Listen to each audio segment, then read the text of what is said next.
નમસ્તે.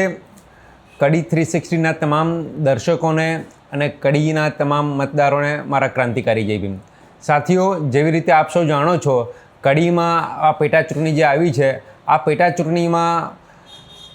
જે ઉમેદવાર પહેલાં જે અહીંયા ધારાસભ્ય હતા કરશનભાઈ, એમના દેહાંત પછી આ ચૂંટણી આવી છે. તો આ તબક્કે હું ભાઈ કરશનભાઈને શ્રદ્ધાંજલિ પાઠવું છું અને સાથે સાથે વાત પણ કહેવા માગું છું કે કોંગ્રેસ પાર્ટીએ આ વખતે રમેશભાઈ ચાવડાને અહીંયા અમારા ઉમેદવાર તરીકે મૂક્યા છે. રમેશભાઈ ચાવડા જ્યારે અહીંયા ધારાસભ્ય હતા, એમના 5 વર્ષના કાર્યકાલમાં એક માણસ કે અહીંયા જે પહેલાં જે ભારતીય જનતા પાર્ટીના મોટા નેતાઓ કહેવાય છે, એ કહેવાતા મોટા નેતાઓ જ્યારે અહીંયા ધારાસભ્ય પદ તરીકે ધારાસભ્ય હતા અને એમને જેટલા કામ કર્યા હતા, એમની કરતાં 10 ગણા કામ રમેશભાઈએ એમના કાર્યકાલમાં કર્યા છે. અને એ હું નથી કહેતો, અહીંના સ્થાનિક આગેવાનો સાથે મારી ચર્ચા થઈ, કડીના જે સ્થાનિક બીજા આગેવાનો હોય, બીજા અહીંના જે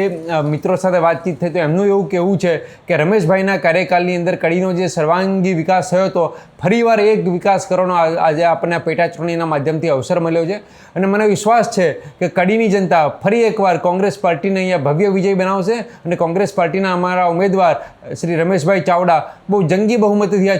ચૂંટણી જીતવા જઈ રહ્યા છે. અને જેટલા અહીંયા બૂથ છે, લગભગ અમે જાતિ સમીકરણોની વાત કરી તો દરેકે દરેક 18 વર્ણ જે કહેવાય કે 36 બિરાદરી કહેવાય, તમામ લોકોનો એવો